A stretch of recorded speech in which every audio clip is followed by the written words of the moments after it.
¿cierto?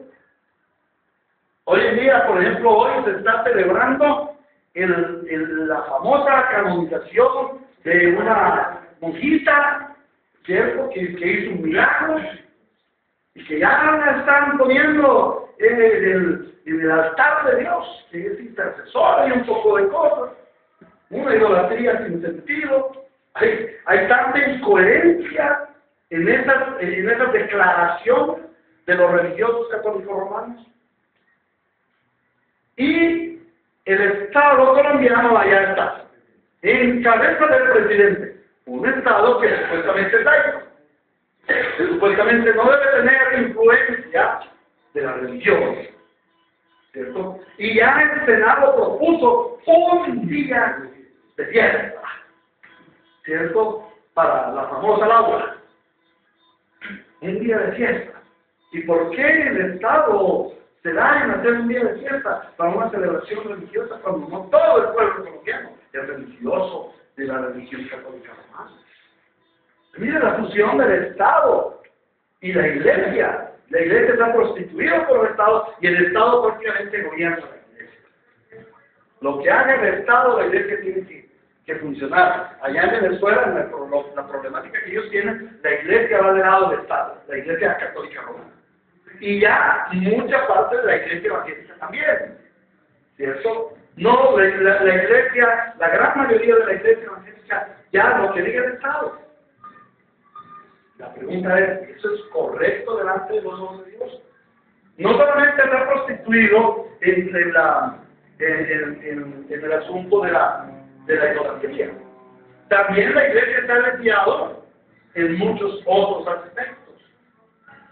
Hoy en día vemos la Iglesia, la famosa Iglesia conocida que ellos crecen en gracia, digo creciendo en gracia, falsa, una falsa doctrina, con un libertinaje abierto. Ellos pueden hacer lo que se les da la gana. Se han desviado de la misión, se han desviado. Pero también podríamos decir que en muchas de nuestras iglesias la visión se ha desviado. ¿Por qué la visión se ha desviado? Porque los creyentes no miran hacia llenar la tierra de la gloria del Señor como las aguas cubren la mar, sino que la iglesia mira a ser muy conocedora de la doctrina. Entonces la iglesia deja de ser iglesia y se convierte en un seminario bíblico en donde se enseñan muchas doctrinas. Y con esto no estoy diciendo de ninguna manera que no se enseñe doctrina. El fundamento de la iglesia, la doctrina de los apóstoles y los profetas, como lo dice la Sagrada Escritura, como comienza la iglesia primitiva, ellos perseveraban en la doctrina de los apóstoles. No digo que no a la doctrina. Lo que estoy diciendo es que la visión de Dios para la iglesia no es que la iglesia aprenda mucha doctrina. No, la visión de Dios para la iglesia es que la iglesia llene la tierra del conocimiento de la gloria del Señor como las aguas cubren la mar. Claro, ¿cómo se llena? Pues hay que tener conocimiento de la doctrina. Pero el conocimiento de la doctrina es solamente una parte. La práctica de la doctrina es otra parte fundamental. Y la noción o el carácter con que llevamos la doctrina es otra parte fundamental. Entonces, la iglesia debe reenfocarse. Hemos visto también cómo podemos comprender esta visión, y vimos que es una visión eterna, es una visión desde el principio hasta el fin, es una visión inmutable, no cambia.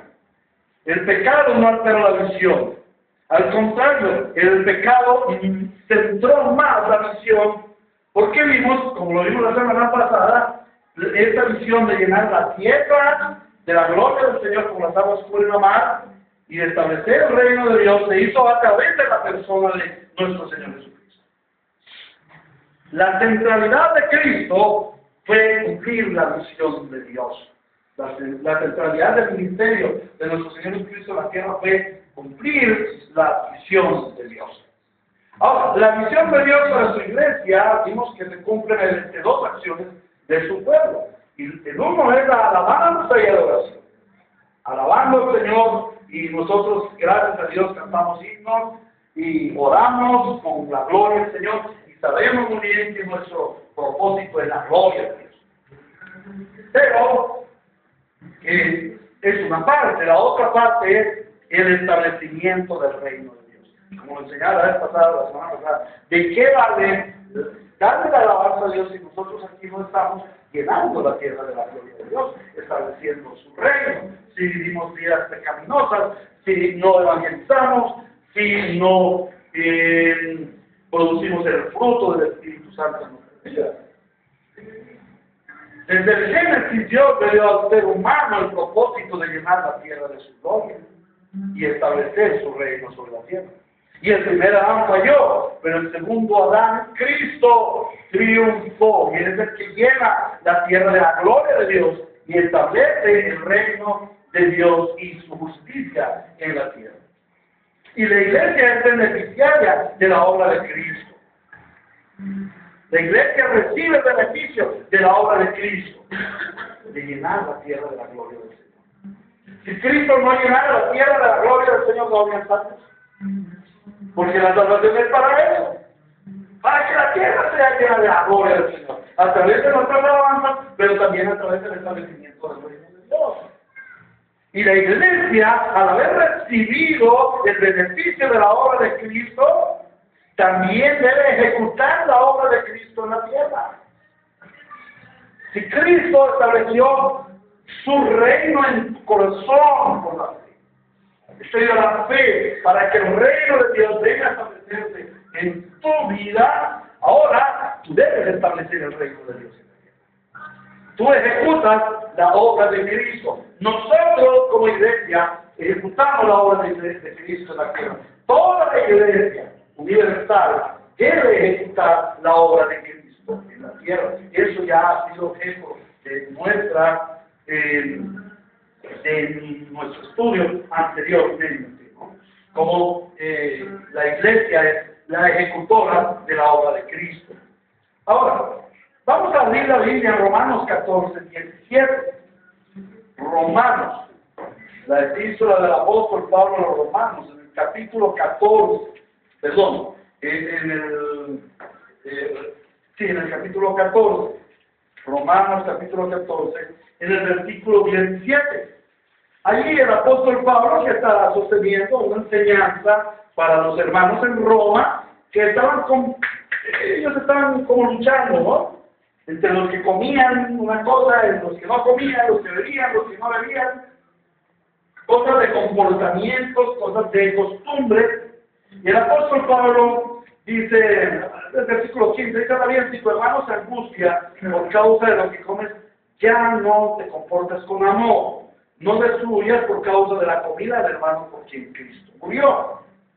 Pero lo importante está ahí en el versículo 17, dice: porque el reino de Dios no es cuestión de comida o bebida, sino de paz, de justicia y de alegría en el Espíritu Santo.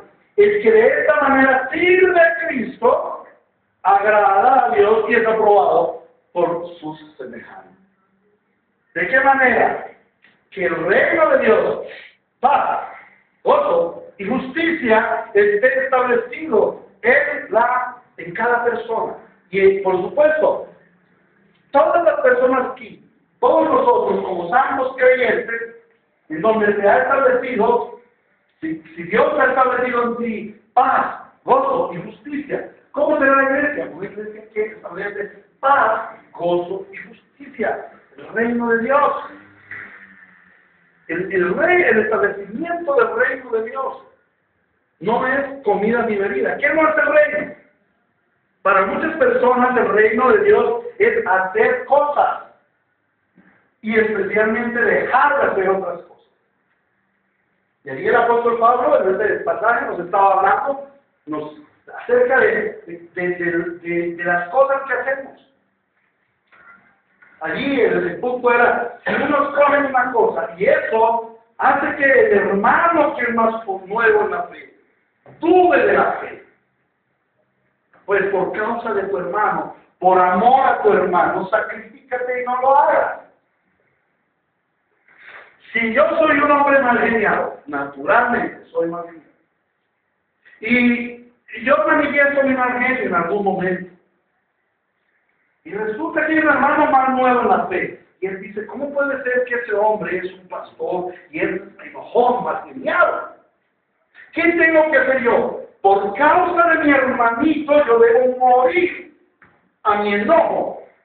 Debo morir al mal genio, para que mi hermanito no caiga. Entonces es un amor sacrificial.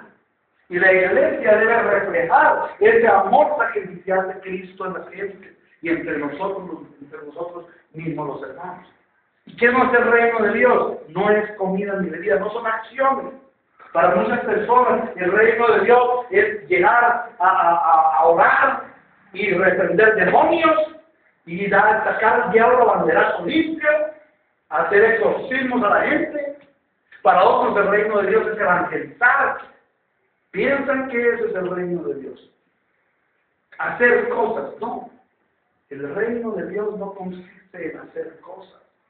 El reino de Dios consiste en que Él gobierne tu vida, que Él gobierne mi vida, que Él gobierne la iglesia, que Él establezca su reinado de paz, de gozo y de justicia. Eso es el reino de Dios. Paz, gozo y justicia.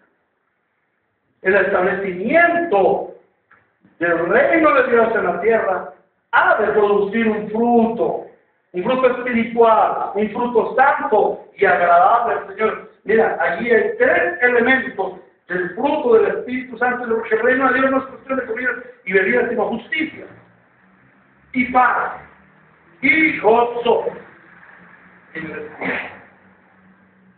Allí el Señor nos muestra qué es lo que realmente es el reino de Dios. El reino de Dios es que Cristo viene a gobernar por la fe en nuestros corazones y Él produce fruto santo, fruto que agrada al Señor, porque luego dice, el que de esta manera sirve a Cristo, agrada. ¿Y cuál es la función de nosotros como iglesia? ¿Qué somos nosotros como iglesia a Cristo? ¿Qué es como iglesia? La novia. ¿Cuál es el oficio de la novia? ¿Hacer de comer? ¿Arreglar la casa? No. Agradar a Cristo, agradar al amado, darle satisfacción al amado. Que el amado, que ya es pleno en todo, se sienta pleno con su iglesia, con su amada, con aquella por la cual Él entregó su vida en la cruz. ¿Y cuál es el gozo del amado con su amada? Que su obra produce fruto. ¿Cómo se siente glorificado el Señor? En que nosotros le cantemos alabanza, en que la gente dance para Él. No. Esa es una parte. Pero la otra parte es que nosotros produzcamos el fruto, que le rindamos el fruto que Él espera de nosotros. ¿Sí? Como un esposo espera de su esposa que su esposa le sea fiel, que su esposa le ame, que su esposa lo comprenda, lo mime, le ayude, sea esa ayuda idónea. Eso es lo que espera el esposo, ¿cierto? Pero resulta que esa mujer le salió que es una adúltera. Es una mujer desaseada, que no gusta de casa. Es una mujer que no le quiere dar hijos. Es una mujer grosera. ¿Eso esperaba el esposo de su esposa? No. Entonces, cuando un esposo tiene una esposa así, es esa esposa que no da fruto, ¿qué hace el esposo?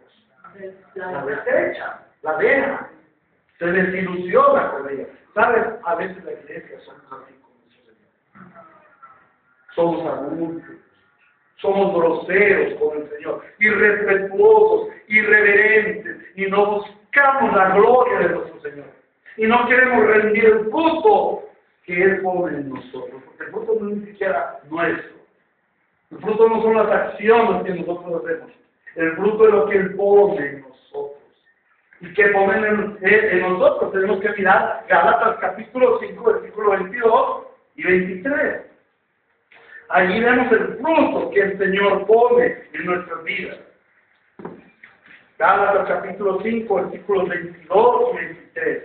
El Señor dice, en cambio, el fruto del Espíritu. ¿De quién es el fruto? Del Espíritu. No es nuestro fruto. ¿Cierto que no? El fruto es del Espíritu Santo. Permítanme ustedes, voy a a poner esto en silencio, porque ya sonamos aquí. No queremos ser interrumpidos. Entonces, que cambia el fruto del Espíritu. ¿De quién es el fruto? ¿Quién pone el fruto en ti? ¿Quién produce fruto en ti? El Espíritu. No es lo que tú haces. No es lo que tú haces. Es lo que el Espíritu Santo hace en nosotros. ¿Qué hace el Espíritu Santo? Dice, más el fruto, en cambio el fruto del Espíritu es amor, alegría, paz, paciencia, amabilidad, bondad, fidelidad, humildad y dominio propio. Y no hay ley que condene estas cosas. Los que son de Cristo Jesús han crucificado la naturaleza pecaminosa con sus pasiones y deseos. Eso también es fruto. Si el Espíritu nos da vida, andemos guiados por el Espíritu. Eso también es fruto. No dejemos que la vanidad nos lleve a irritarnos y a envidiarnos unos a otros. Eso también es fruto. Ese es el fruto que el Señor produce en nosotros. Entonces tenemos que mirar cuál es el fruto del Espíritu Santo en el creyente. ¿Cuál es el fruto del Espíritu Santo en el creyente? Para que nosotros rindamos ese fruto. Ya está puesto en nosotros. Ahora hay que darle fruto. La iglesia recibe el reino de Dios en nuestras vidas. Tú como creyente recibes el reino de Dios. Pero así como recibes el reino de Dios, también tienes que establecer el reino de Dios. Dios pone en ti el fruto, pero tú también debes producir el fruto, llevar ese fruto. Por ejemplo, un agricultor siembra naranjas. ¿Para qué siembra? Él tiene un sembrado, una hectárea de naranjas. ¿Para qué siembra él esa naranja?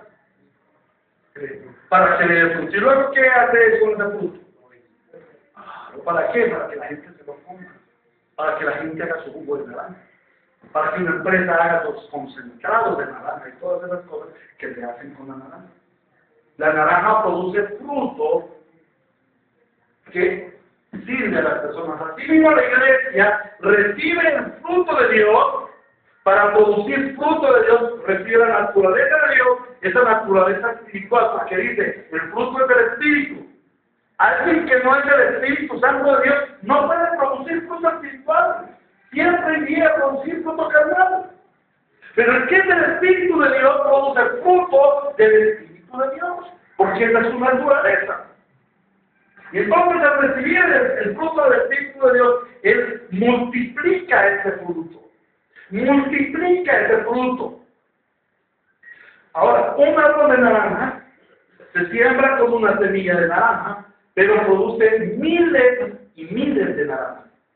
Está constantemente produciendo y produciendo naranjas. Pero un solo árbol no produciría gran cantidad de naranjas. Pero 10 árboles va a producir 10 veces. 100 árboles van a producir 100 veces.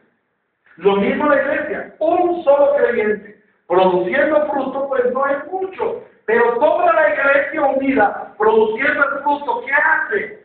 Llena la tierra de la gloria de Dios. Amén. Llena la tierra de la gloria de Dios, amén. Y eso es lo hermoso del fruto del Espíritu Santo en nuestras vidas, que el fruto del Espíritu Santo en nuestras vidas fue dado por el Señor para que llenemos la tierra de su gloria. Ahora, ¿cuál es ese fruto? La iglesia, el creyente, recibe el reino de Dios. Y ese reino de Dios está manifestado en el amor. Dios nos da a nosotros el amor. ¿En qué consiste ese amor? Su sacrificio por nosotros. Cristo, el Señor, muriendo en la cruz por amor. De tal manera amó Dios al mundo que entregó a su Hijo. Para que todo aquel que en él crea no se pierda, sino que tenga la vida eterna. Él se entregó por amor, es su amor por nosotros. Entonces, nosotros recibimos ese amor. ¿Para qué? ¿Para quedárnoslo? No. Ese amor produce fruto y se multiplica. ¿Cómo se multiplica? Primero, el amor hacia Dios. Es reciprocidad al que nos dio su amor. Entonces empezamos a amar a Dios. Amarás al Señor tu Dios sobre todas las cosas. Con todo tu corazón, con toda tu mente, con toda tu alma y con toda tu... Entonces tú empiezas a amar a Dios. Pero el hecho de amar a Dios produce en ti un amor para otras personas. Entonces ama a la iglesia. Una iglesia en donde cada miembro, cada creyente ha recibido el amor de Dios, es una iglesia que ama a su hermano, que comprende a su hermano, que se identifica con su hermano, que lucha por su hermano. ¿Por qué lo ama? ¿Por qué? Porque Cristo le amó primero. Y porque ama a Dios. Por eso dice por allá en 1 Juan, el que no ama a su hermano, no ha conocido a Dios. No ha conocido a Dios, porque Dios es amor. Entonces nosotros, el fruto del amor debe ser extendido en la vida. Pero ese amor no se limita solamente a nuestros hermanos. El Señor dice que aún amemos a nuestros enemigos y que oremos por ellos. Debemos tener un amor por la gente del mundo que está perdida. Anoche, con el famoso Día de la Madre, la gente se enloqueció, toda la noche haciendo rumba, grandes equipos de sonido y borrachos en la calle, y esta mañana, todavía a las 5 de la mañana, no dejan dormir. Y a las 5 de la mañana hicieron la alborada a la madre y a la otra señora que estaba en el hospital. Y echaron pólvora. No dejaron dormir. ¡Ah, qué maldito sea todo! ¡Que hay un rayo en la espalda! No, de ninguna manera. Nuestra actitud debe ser, Señor, ten misericordia de ellos y ámales por tu misericordia como me amaste a mí, porque yo, si no fuera por tu amor, también. Allá estaría. Y peor que ellos, allá estaría, en esas. Si el Señor quitara su dedo de gracia de sobre nosotros, su corazón de amor de sobre nosotros, ¿qué sería de nuestra vida? Seríamos los peores seres humanos. Seríamos peor que Hitler. Seríamos peor que David. Entonces, la iglesia llena del amor de Dios para que cada creyente y la iglesia junta amen a Dios, al prójimo, al hermano, pero también a la gente del mundo y aún a nuestros enemigos. Porque siempre en el mundo habrá quienes nos persiguen, quienes nos molestan, ¿cierto? Quienes se burlan de nosotros, el Señor lo dijo. A esas personas no hay que odiarlas, hay que amarlas. ¿Saben por qué nos odian ellos? ¿Saben por qué nos resisten ellos? Ellos quieren ser como nosotros. La verdad que en su corazón ellos saben que nosotros, esta la verdad, y a ellos les gustaría tener lo que nosotros tenemos. Pero se resisten por su carnalidad. Cuando nosotros éramos mundanos también, yo recuerdo, a mí, los evangélicos, la gente que salía, los domingos con su Biblia debajo del brazo, así, y iban todos especiales, ¿no? Ellos iban limpios, santos, adelante de ir a la iglesia, y siempre pasaban por allí, elegantes, bien vestidos. Y yo venía de la cantina, borracho, y yo los miraba y yo decía, wow, esta gente, a mí me gustaría ser como ellos.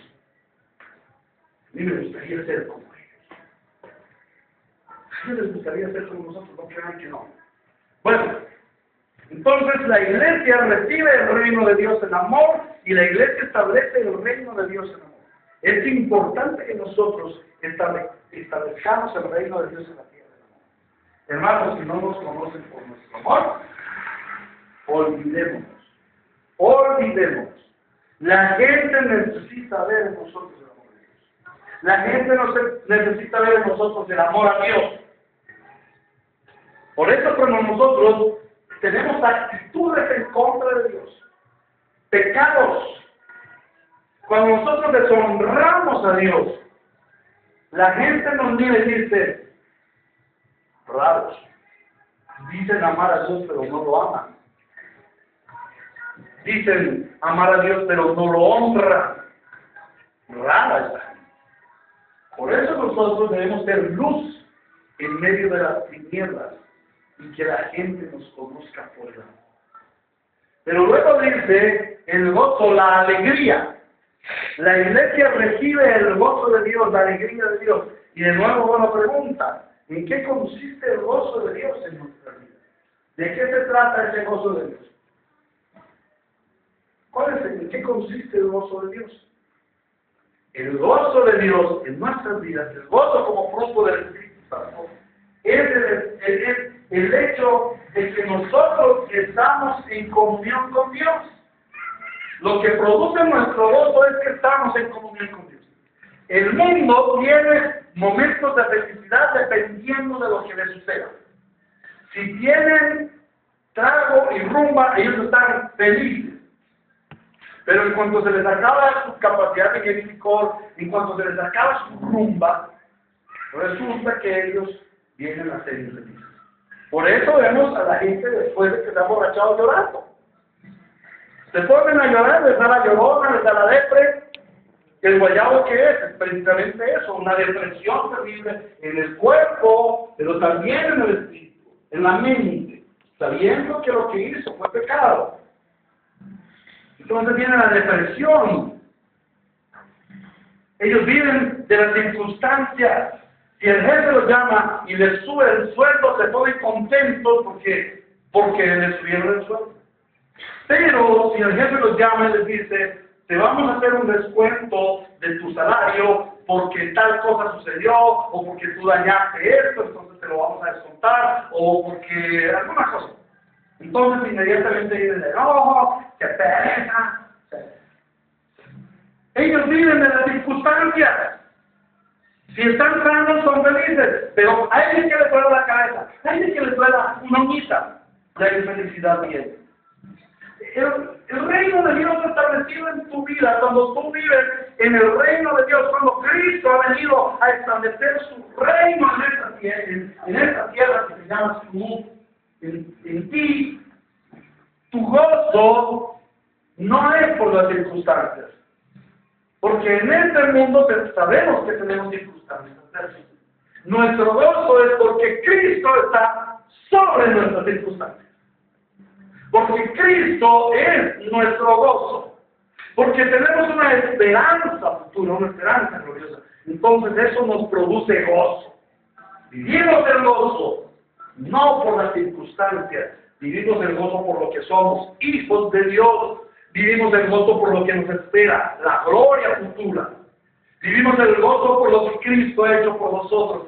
He vencido al mundo.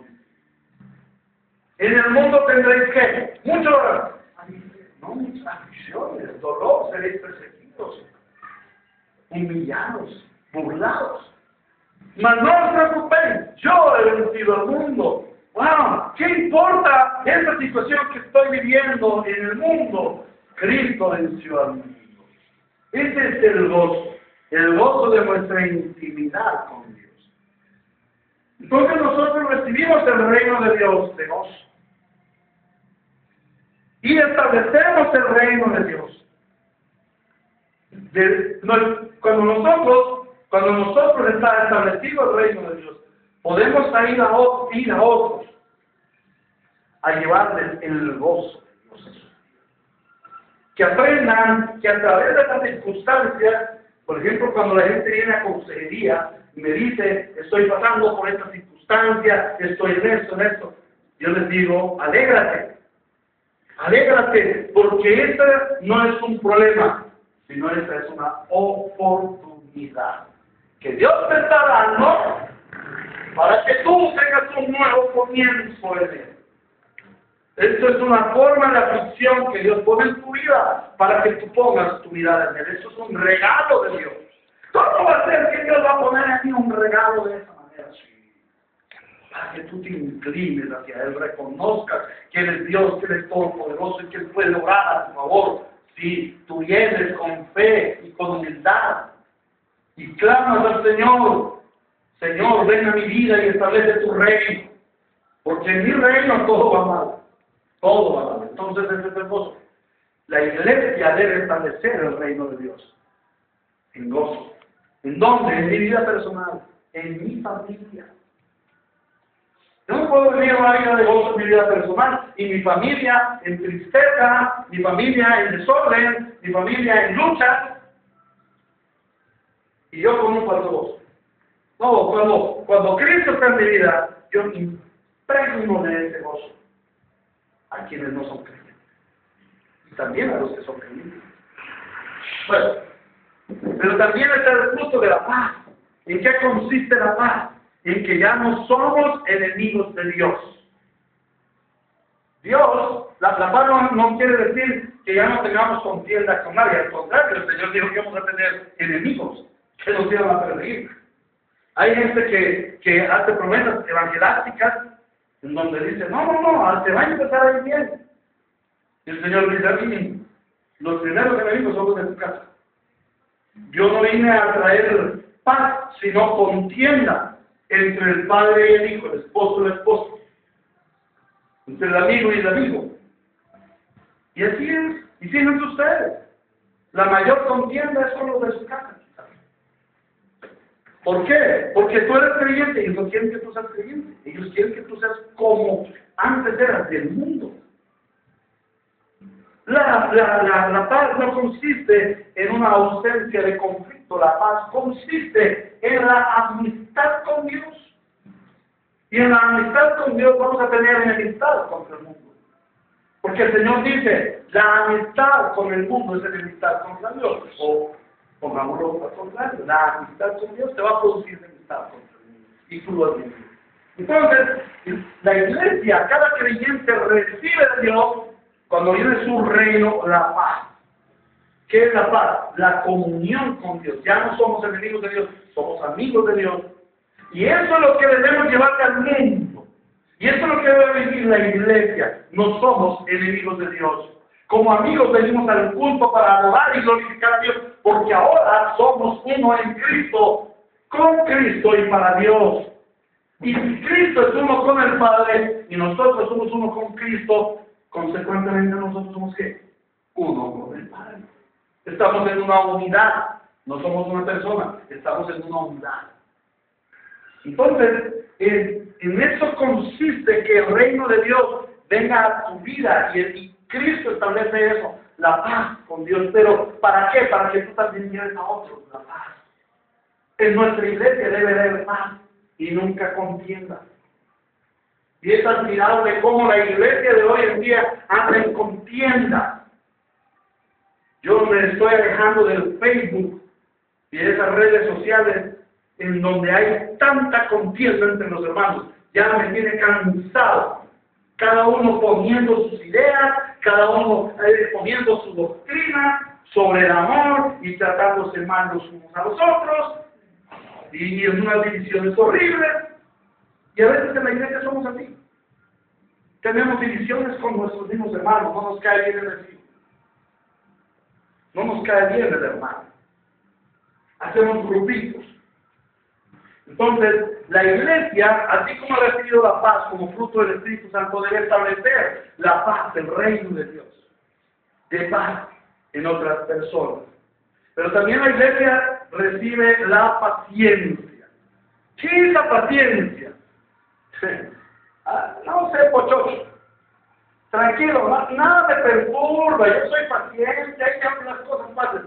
No, hermano, recuerden, la paciencia es la perseverancia. Paciencia, a pesar de las aflicciones, nosotros continuamos en el camino. Esta semana pasada, ¿quién de ustedes no pecó? A mí me gustaría conocer el primero que no pecó. Cierto que todos pecamos. Y entonces, ¿por qué estamos aquí? Porque Dios ha puesto en nosotros fruto de paciencia, o perseverancia, o constancia. Y debemos clamar al Señor que siga poniendo en nosotros constancia, porque uno de los graves errores de la iglesia de nuestros tiempos es esa constancia, esa perseverancia. Empezamos una cosa con todos los bríos, con toda la influencia, después ahí la dejamos. No, de ahora en adelante voy a empezar a ir todos los domingos a la iglesia, porque hoy comprendo que es razón del Señor, que es orden del Señor, guardar el día del Señor, y esto y lo otro, y vamos a ir adelante. Va un mes, y a veces, no. Bueno, es que se apareció esto, se atravesó lo otro. No hay perseverancia, no hay constancia, y menos aún entre nosotros los latinos. Nosotros tenemos esa fea costumbre, yo la tengo. No estoy hablando de ustedes, estoy hablando de nosotros. Y yo la tengo, de la falta de constancia, de la inconstancia. Emprendemos algunas cosas y después las dejamos ahí botadas. Pero el Espíritu Santo de Dios produce en nosotros perseverancia. Por eso debemos orar al Señor, produce en mí más fruto de perseverancia. Produce en mí disciplina. Disciplina de piedad, disciplina de oración, disciplina de alabanza. Disciplina de servicio al prójimo, al hermano. Disciplina de evangelismo a los perdidos. ¿Cómo puedo yo adquirir disciplinas de evangelismo? Perseverancia, constancia. Una de las cosas en que más fallamos nosotros es en eso, en la perseverancia. Entonces debemos pedir al Señor que establezca en nosotros perseverancia. Perseverancia. Paciencia.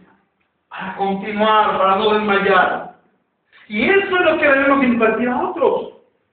Y si tú eres una persona que el Señor te ha dado la perseverancia, en vez de criticar a los otros porque no son constantes en sus obras, porque son constantes en sus obras, en vez de decir lo que pasa es que es una persona de doble ánimo, yo no me voy a meter con él, porque es de doble ánimo, a veces sí y a veces no, al contrario.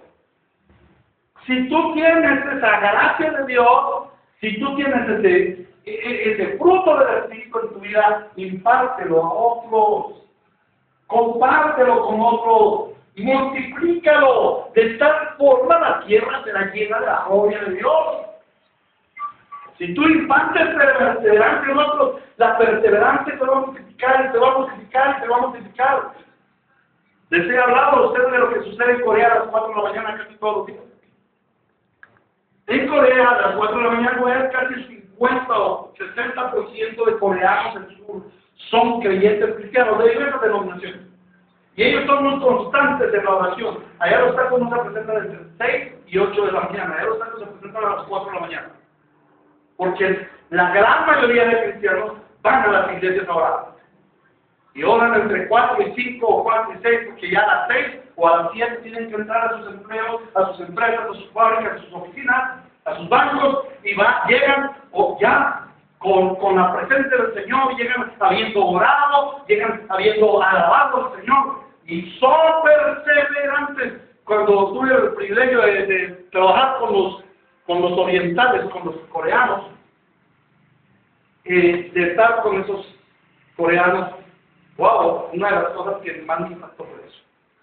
Su perseverancia.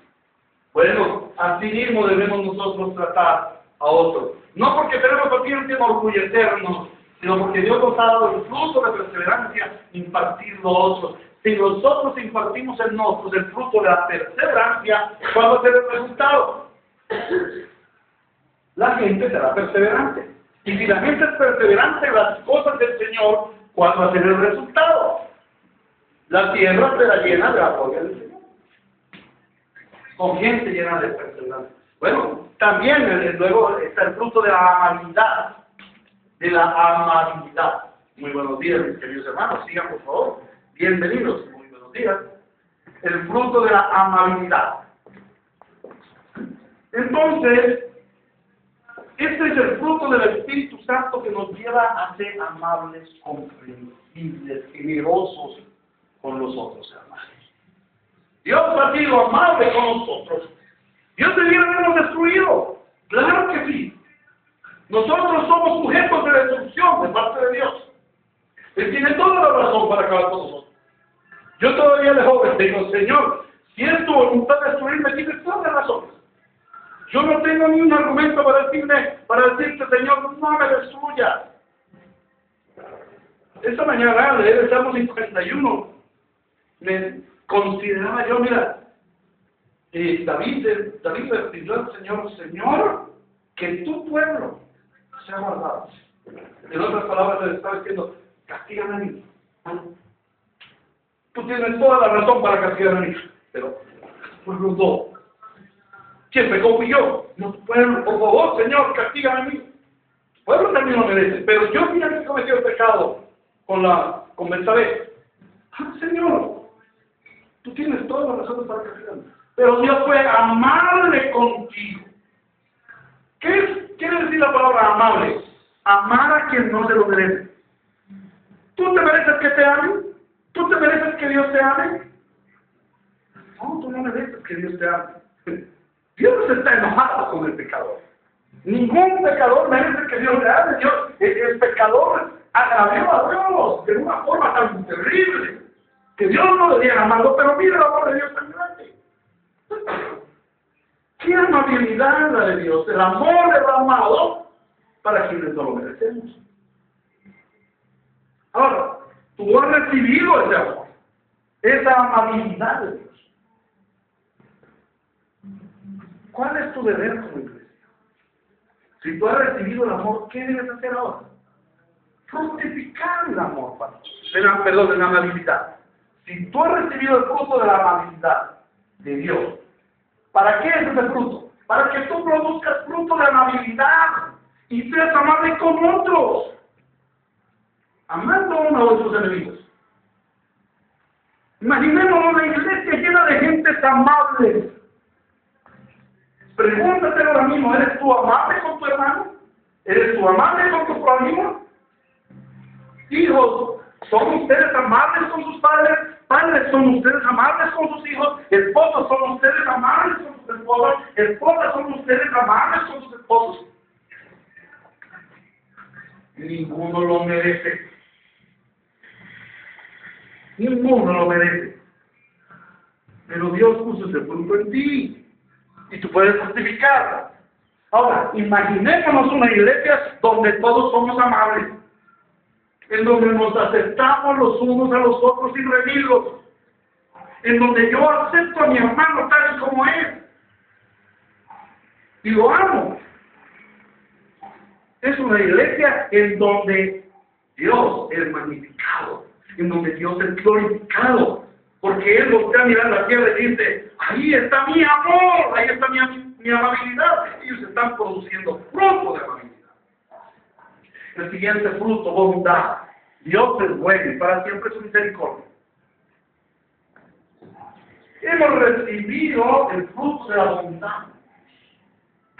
Y ese fruto en nosotros como árboles debe producir más fruto.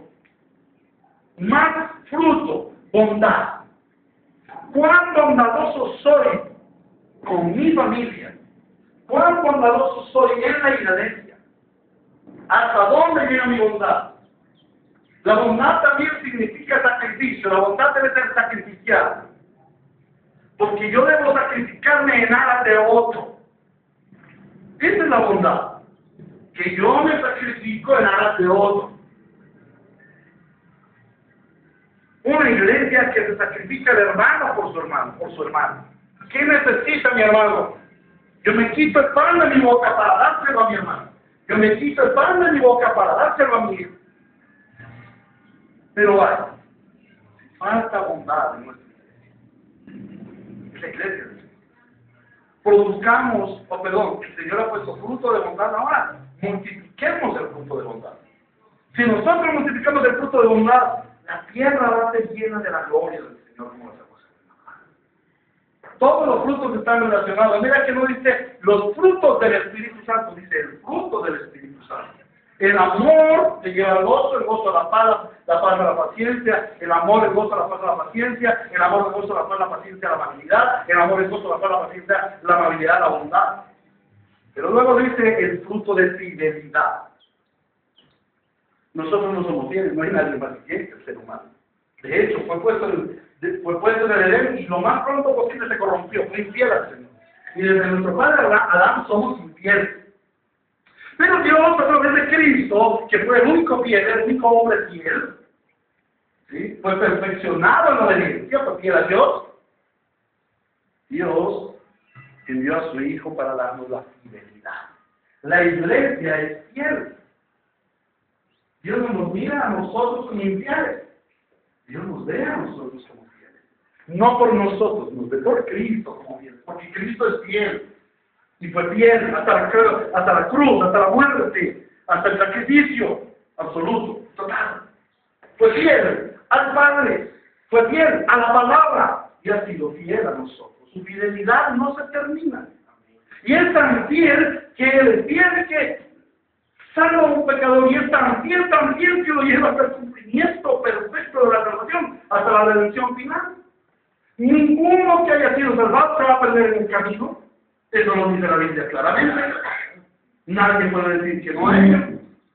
Es tan fiel el Señor que aquel que salva lo lleva hasta el final, hasta el cumplimiento perfecto de la salvación, hasta la consumación de la salvación. Y eso es precioso. Es la fidelidad de Dios. Ahora, ¿cómo será una iglesia fiel al Señor? Si Dios puso en nosotros fidelidad, el fruto que debemos producir es fidelidad. ¿Fidelidad a qué primero? ¿A quién? A Dios primero. Fidelidad a su palabra. Fidelidad a la comunión con Él. Una iglesia que sea fiel a Dios. Una iglesia que celebre verdaderamente el culto. Una iglesia cuya prioridad de la vida sea el culto al Señor. Porque la prioridad de la iglesia es el culto al Señor. Y no precisamente eso. El culto 24 horas diarias. Ojalá nosotros pudiéramos ser como la iglesia primitiva, ¿no? Todos los días, desde el templo y en la casa, no dejaban de congregarse ni un solo día. Todos los días. Estaban adorando, glorificando al Señor, estudiando la doctrina. Fieles, fieles. Bueno, hermanos, creo que es tiempo de empezar a producir fruto de fidelidad en la iglesia. Luego dice humildad, el fruto de la humildad. Uno de los problemas de nuestros días en la iglesia es que es una iglesia arrogante. Nos creemos los duros, nos creemos los chachos. Unos porque tienen unos dones sobrenaturales. Yo hablo en lengua, y el otro dice, yo salvo enfermos. Y el otro dice, yo hago milagros. Arrogancia. Arrogancia de líderes sobre laicos. Arrogancia del clero sobre el pueblo. Arrogancia de los que muchos saben. Y eso me está enfermando de algunos hermanos. Saben mucho. Practican un poco. Conocimiento sin práctica es arrogancia, es orgullo. Y que el Señor nos libre del orgullo. Que nuestra iglesia conozca, sí, pero ¿para qué? Para que seamos cada vez más humildes. Humildes entre nosotros. ¿Qué es humildad entre nosotros? Teniendo a nuestro hermano como mayor a nosotros. En todo. Nuestro hermano es primero. Nuestro hermano es primero. El esposo debe tener como primera la esposa. Pero hay hombres que llegan a la casa y se llevó la cabeza del hogar. Todo el mundo llega. Con arrogancia. Hasta el pelo se esconde. Arrogancia porque somos santos. No, yo no tomo, yo no fumo, yo no me meto con la gente. Bueno, el Señor Jesucristo anduvo con prostitutas y publicanos. Lo criticaron también por eso. ¿Y por qué? Porque él era carnal de ninguna manera.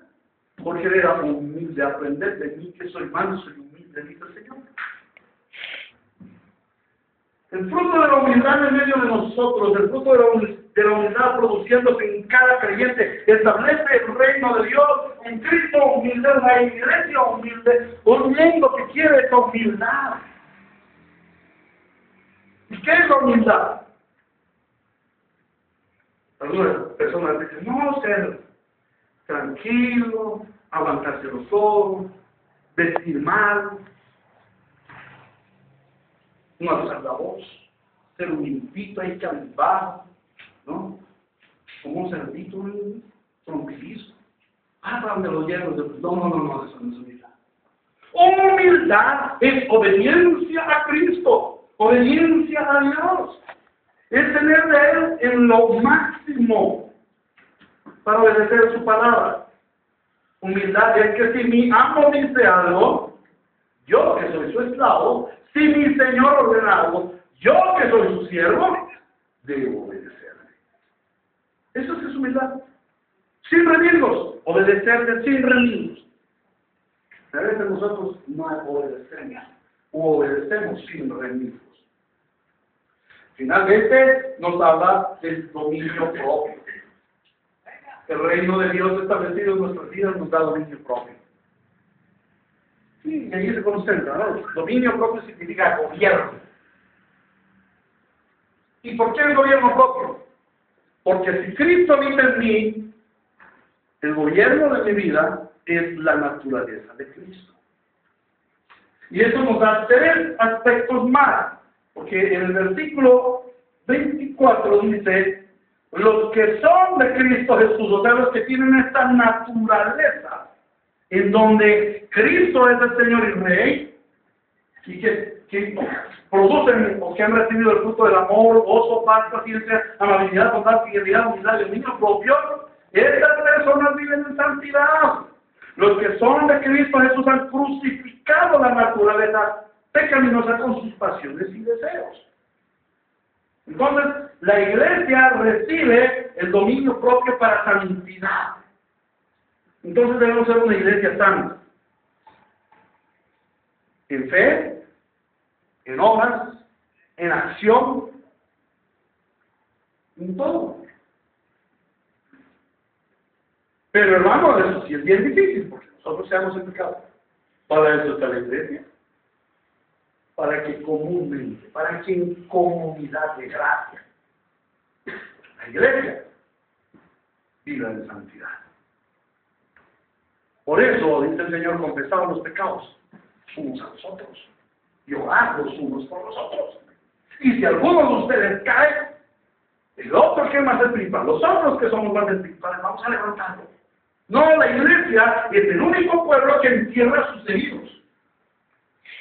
Los desecha, los escarnece. Dice, el amor cubrirá multitud de faltas. La iglesia debe tener ese amor para restaurar al prójimo. La iglesia debe vivir en santidad. Y me asombra cómo nosotros no nos llamamos entre nosotros mismos y nos consultamos. Vamos a ver esto en el ministerio los unos a los otros. Cuando comencemos la acción de la iglesia, la acción de Cristo en la iglesia, la acción de la iglesia hacia sí misma, vamos a ver el ministerio los unos a los otros.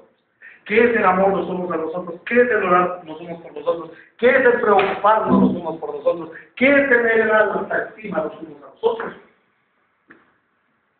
Entonces, en nuestra comunidad de gracia, nosotros debemos tener ese ministerio los unos a los otros, en donde nos levantamos mutuamente, en donde los demás ven un amor que nos conduce a amarnos más. Pero también dice luego el Señor en el versículo 25, si el Espíritu nos da vida, pues andemos guiados por el Espíritu Santo. Si el Espíritu nos da vida, andemos guiados por el Espíritu Santo. Cuando estamos guiados por el Espíritu, cuando nosotros hemos nacido de nuevo, nuestra vida es guiada por el Espíritu Santo. El Espíritu Santo comienza a llevarnos de su mano, a dirigirnos. ¿Cómo? A través de su palabra. Y el establecimiento del reino de Dios en la tierra viene cuando nosotros caminamos de la mano del Espíritu Santo. Y la tierra es llenada de la gloria de Dios cuando nosotros caminamos por el Espíritu Santo, iluminados por la palabra de Dios. Finalmente dice, no dejemos que la vanidad nos lleve a irritarnos y a envidiarnos los unos a los otros. Finalmente tenemos la unidad. La iglesia, Dios ya le ha dado la unidad a la iglesia. Invito a que pasemos unas hojitas más adelante, Efesios 4, versículo 3. Esfuércense por mantener la unidad del Espíritu mediante el vínculo de la paz. Esfuércense por mantener la unidad del Espíritu. La iglesia no tiene que buscar la unidad del Espíritu, hermanos. ¿Sabían ustedes eso? Ay, es que tenemos que buscar la unidad entre los hermanos. No la busquen más, están establecida. la unidad ya fue dada, la unidad está ahí. La unidad es una obra, es un fruto del Espíritu Santo en nuestra vida. El Señor dice, esfuércense, ¿por qué? Por mantener, por perseverar, por continuar, por no desmayar en la unidad del Espíritu Santo. Somos uno. Y la visión de Dios es que seamos uno en Cristo. Y que como uno en Cristo, nosotros glorifiquemos a Dios. Y Dios es glorificado cuando la iglesia anda en la unidad del Espíritu Santo. ¿Y cómo es andar en la unidad del Espíritu Santo? Volvamos allí a Gálatas 5:26. No dejemos que la vanidad, que restamos y envidiamos los unos a los otros. La envidia trae disensiones, contiendas, separaciones, divisiones. Empecemos a caminar en la unidad que Dios nos ha dado como fruto de su Espíritu. Amén. Amén. ¿A qué conclusión llegamos? Una iglesia que da fruto del Espíritu Santo, una iglesia que es el grupo de creyentes que hemos recibido la salvación, que estamos llenos del Espíritu Santo de Dios. Si estamos llenos del Espíritu Santo de Dios, pues vamos a producir fruto del Espíritu Santo de Dios. ¿Y para qué producir fruto del Espíritu Santo de Dios? Para llenar la tierra de la gloria del Señor. A través del fruto del Espíritu Santo nosotros estamos estableciendo el reino de Dios, estamos haciendo la acción de Cristo en la tierra. De tal forma que si tú eres lleno del Espíritu Santo, es hora de que empieces a mostrar el fruto del Espíritu Santo. Amor, gozo, paz, paciencia, amabilidad, bondad, fidelidad, humildad, dominio propio, santidad, esperanza gloriosa, unidad en Cristo. Una iglesia que da fruto del Espíritu Santo es una iglesia que establece el reino de Dios en la tierra y llena la tierra de la gloria del Señor como la estamos por una mano. Amén. Amén. ¿Qué aplicaciones debemos tener ante esta exhortación del Señor en esta mañana?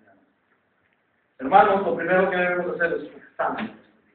Siempre la palabra ha de llevarnos a un examen. ¿Quiénes somos delante del Señor? ¿Qué estamos haciendo? Hermanos amados, que tu vida sea llena del fruto del Espíritu. Y si tú no estás evidenciando fruto del Espíritu, no eres de Dios. Y si no eres de Dios, arrepiéntete. Arrepiéntete, porque solamente te espera una horrible expectación de juicio. Si tú no eres de Dios, ahora corre a Cristo, corre por tu vida, pero por tu vida eterna. Necesitas a Cristo en tu vida. Si tú no tienes a Dios, si tú no estás produciendo fruto. Pero si tú crees, estás convencido que eres un creyente santificado por la gracia del Señor, que Cristo ha venido por la fe a morar, a reinar en tu vida, debes evaluar el fruto que estás produciendo. Y si ese fruto está siendo efectivo para establecer el reino de Dios, primeramente en tu vida, luego en tu familia, luego en tu entorno y en la sociedad. Como lo hablamos hace 8 días. Finalmente, que ese fruto que tú produces, que no es tuyo al fin y al cabo, sino que es obra del Espíritu Santo en tu vida, porque dice el fruto del Espíritu, no el fruto de Héctor, no el fruto de María, no el fruto de Rosa, de Pedro, de Lima. No, es el fruto del Espíritu. Que ese fruto llene la tierra de la gloria de Dios como la estamos. Amén. Oremos, amados. Señor Dios, te damos gracias, porque a la luz de las Escrituras podemos ver esta conexión tan tierna y tan especial que tú nos das del reino de Dios con el fruto del Espíritu en nuestras vidas.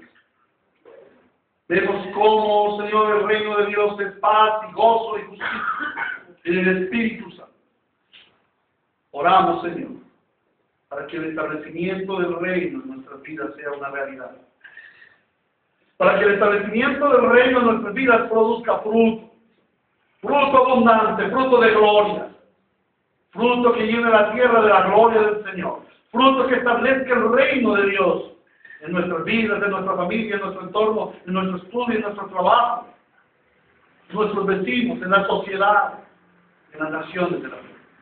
Y cuando tú mires a tu iglesia, sea una iglesia que está llenando la tierra, que está estableciendo el reino de Dios, y que está llenando la tierra de la gloria de Dios, que tú te deleites en medio de tu vida. Que se cumpla aquello donde dice, y yo seré su Dios, y ellos me serán por pueblo, y yo estaré en medio de ellos, y ellos serán mi pueblo. Que seamos ese pueblo que tú anhelas y que tú diriges a través de la Escritura. Dirígenos a ser más productores del fruto del Espíritu Santo en nuestras vidas, para que se establezca el reino de Dios a través de ese fruto que tú nos llevas a producir. Y que la gloria de Dios sea vista en medio de nosotros. Te lo suplicamos en Cristo Jesús. Amén. Dios les bendiga, Dios les guarde. Gracias por todo.